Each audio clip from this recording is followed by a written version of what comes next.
Welcome to the Learning Pines YouTube. We hope this video helps. You'll start by preparing. Confirm which OS you're on so you follow the right controls, and back up the current image file in case you want it back. Once done, open Settings and go straight to Personalization or Wallpaper. You do this because direct settings remove the active image cleanly, no guesswork.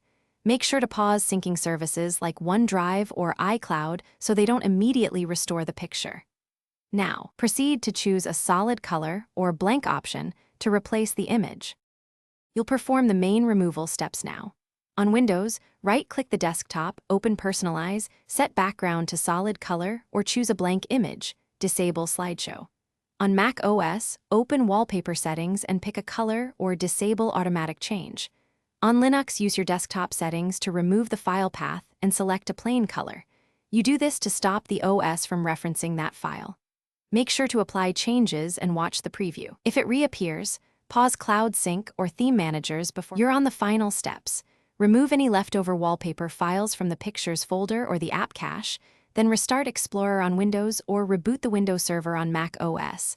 Alternatively, log out and back in. This ensures cached images aren't reloaded.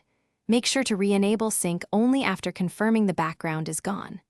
Troubleshooting tip: if the wallpaper persists, check OneDrive, iCloud, a theming app, or group policy. Disabling those services or removing the image from their storage fixes most stubborn returns.